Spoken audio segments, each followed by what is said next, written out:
Comment devenir millionnaire rapidement?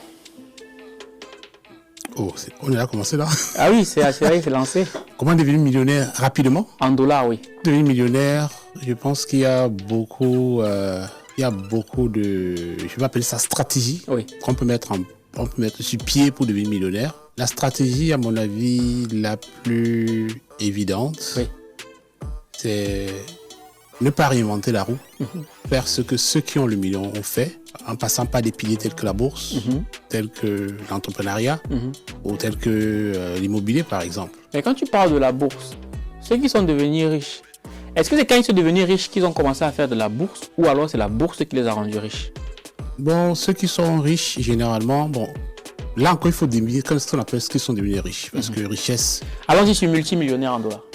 Donc, ceux qui sont multimillionnaires, comment ils ont eu le million? Bon, il y en a qui ont commencé, de par mon expérience, j'ai rencontré des multimillionnaires qui ont commencé eux-mêmes, donc juste simplement. Et puis j'ai vu ceux qui ont eu un héritage, qui ont fructifié. Mais d'une manière générale, je dirais que ça prend quand même de l'éducation. Ça prend à comprendre un certain nombre de principes. Oui. De comment est-ce que le monde fonctionne, comment est-ce que l'argent fonctionne, c'est quoi les règles de l'argent. D'accord. Pour pouvoir y arriver. Ok. Et ça fait combien de temps que tu es devenu multimillionnaire en dollars? Combien de temps je suis devenu multimillionnaire en dollars? Bon, je ne sais pas si je vais évaluer ça comme ça. Ça fait quand même un bon nombre de temps que je parle d'argent. Tu sais, nous ici, il ne faut pas que Happy commence à nous embrouiller. Est-ce que tu es multimillionnaire en dollars? Est-ce que je suis multimillionnaire? Je dirais oui, mais je ne sais pas. Je ne sais pas. Quand tu me dis est-ce que je suis multimillionnaire en dollars? Oui, la réponse est oui. Si on donne la réponse, c'est direct, c'est oui. Voilà, c'est ça. Moi, j'aime les choses droit au but. Tu nous connais, on vient de Marseille. Allez, l'OM. Voilà, c'est ça que nous on aime. Combien de temps pour dire? En fait, c'est que l'argent, c'est un résultat de quelque chose. Oui. Je peux te dire que j'étais même surpris quand c'était là. Donc c'est pourquoi j'ai pas une date, tu vois. Je sais pas que je travaille pour devenir multimillionnaire, non. Mais à un moment donné, tu te rends compte que c'est déjà le cas. Tu as un certain niveau et après tu analyses, tu peux te demander, mais c'est arrivé à quel moment j'ai pas prêté attention parce que c'était pas ça ton focus en fait. Moi, de ton histoire, j'ai découvert que tu es arrivé au Canada avec à peine $200 dans les poches. Tout à fait. Et aujourd'hui, tu pèses plusieurs millions de dollars. Déjà, je dis ça sans l'ombre d'un doute parce que je sais que tu as investi dans l'immobilier et tu avais un bien à une époque dans lequel tu as investi plus de $3 millions pour acquérir. Comment tu as fait? Comment j'ai fait pour partir de $200 à un patrimoine qui pèse plusieurs millions de dollars aujourd'hui? Quand je suis venu en Europe, je venais me chercher. Ouais. Je n'ai pas trouvé ce que je voulais ici. Et je tiens à souligner qu'avant de venir en Europe, j'étais au Cameroun. J'étais déjà un entrepreneur mais avant de partir du Cameroun. Donc je suis parti du Cameroun pour aller chercher une meilleure vie. Et je suis venu ici, les choses n'étaient pas comme je voulais. C'était pas évident. Et je ne me contente pas de ce que le système me présente. J'ai refusé de rester victime de ce système et aller chercher plus loin. Je me suis retrouvé au Canada. Et quand je me suis retrouvé au Canada, je me suis posé la question de savoir comment est-ce qu'on fonctionne ici. Quelle est la danse que je devrais danser ici pour m'en sortir. Bien entendu, je voulais être mieux qu'au Cameroun. Ma curiosité m'a poussé à travailler, à découvrir une opportunité dans le monde de la finance. Je n'avais jamais imaginé que j'allais travailler dans la finance. Je découvre la finance par hasard. Je décide de rentrer à l'école, comprendre comment le monde de la finance fonctionne. Et justement, ça m'ouvre des portes dont j'ai développé une certaine compétence qui m'a fait aller avoir de l'expérience. Et on m'a confié donc plusieurs portefeuilles, plusieurs clients super fortunés. Et le plus gros portefeuille que tu as eu à gérer, c'était combien à peu près? Disons qu'à un moment donné, pour me parler, il fallait avoir minimum un demi-million de dollars. Ah oui? Minimum. Minimum? Oui. Et le plus gros que tu as géré, c'était combien? Il y avait les clients qui avaient plus de $1 milliard. Ah oui? Oui. Et comment tu te sens lorsque tu manipules autant de chiffres? Puisque je venais d'un monde complètement différent de cette réalité-là, au début, j'en étais intimidé. Je n'avais jamais vu autant d'argent. Donc. Mais je te dis quoi? Non, déjà même que quand je découvre le monde de la banque, je commence doucement. Oui. Je commence à travailler d'abord au niveau des comptes bancaires. Je peux voir les salaires, les gens appellent, un ingénieur appelle, un docteur. Je peux voir qu'est-ce qui entre dans le compte par rapport au titre. Et là, les mythes commencent à tomber. Mais là, on est encore dans les montants pas très gros. Et quand j'entre dans le monde de l'investissement, je grandis dans le milieu. J'ai des promotions. on me fait travailler dans un département qu'on appelle compte président. Donc, à l'époque, quand je travaillais dans cette structure, pour être dans cette catégorie, il fallait avoir minimum $500 000 dans ton compte d'investissement, par exemple. Donc, moi, je n'avais jamais imaginé quelqu'un pour avoir autant d'argent. Un demi-milliard. Un demi-million. Un demi-million pour toi, Oui. à $500 000. Oui, je ne savais pas que quelqu'un pouvait avoir autant d'argent. La preuve est qu'une fois, j'ai rencontré un Camerounais à Toronto. Une fois, on parlait, il m'a dit, mais tu fais quoi? J'ai dit, je travaille à la banque. Il me dit, mais qu'est-ce que tu fais? Qu'est-ce que tu fais? Je lui explique un peu ce que je fais. Il me dit, attends, il y a des gens qui ont plus de 100 000. Donc, il y a des gens qui ont plus de $100 000 dans le compte. Donc, j'ai compris que c'est niveau par niveau. Quoi. Oui. Donc, le niveau de nos appréhensions. Ouais. Donc, et ça, c'est pas le CFA, c'est le dollar. Le dollar, on parle du dollar. Donc, au départ, tu trembles. Ouais. Tu as peur. Ouais.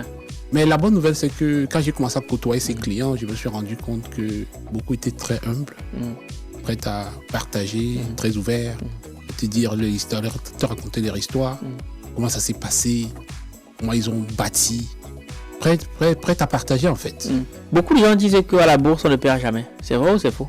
On ne perd jamais. J'ai entendu des trucs comme ça. On ne perd jamais lorsqu'on investit sur du long terme en bourse. Non, ça c'est pas vrai. Bien sûr qu'on peut perdre.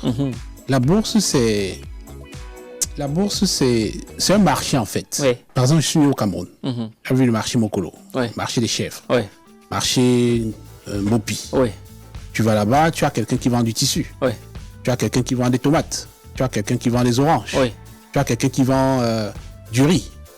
N'est-ce pas? Oui. De l'autre côté, on a les gens qui viennent acheter. Et dans ce marché, il y a aussi certains produits qu'on vend aux enchères. Il y a des jours où peut-être tu viens, il n'y a pas assez de... je peux prendre un produit. Peut-être ce jour-ci, il n'y a pas assez de riz. Oui. On te dit, OK, le kilo de riz ici, aujourd'hui, on va vendre aux enchères. On a seulement 10 kilos de riz à vendre aux enchères. Oui. Il y a combien de personnes qui sont intéressées par ce riz? Ouais. Donc, on va dire, mise à prix, 1 kilo, 100 francs. Qui prend 120, 125, ainsi de suite. Donc, c'est l'offre et la demande qui vont fixer le prix. On est d'accord? Oui, bien sûr. Donc, la bourse, c'est quoi? La bourse, c'est la même chose. C'est le marché où les entreprises vont aller pour vendre le produit. Tout à fait. Bon, aux aussi enchères. simple que ça. Aussi simple que ça. Ok. Et c'est donc ça que tu démystifies au sein de la Easy Finance Bien sûr. Academy.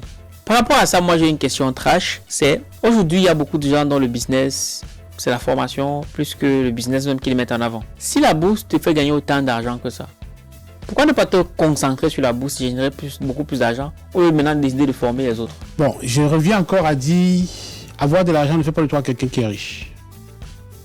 C'est l'esprit pauvre qui se pose cette question. L'esprit d'abondance a envie de transmettre. Il y a une différence entre scarce mindset et abundant mindset. L'esprit pauvre croit que dès que j'ai là, ça suffit, je ne peux plus montrer. Pourquoi je ne me contente pas de ceci? L'esprit d'abondance est un esprit qui veut partager, qui veut ouvrir la voie aux autres, qui veut tenir la main des autres. N'est-ce pas?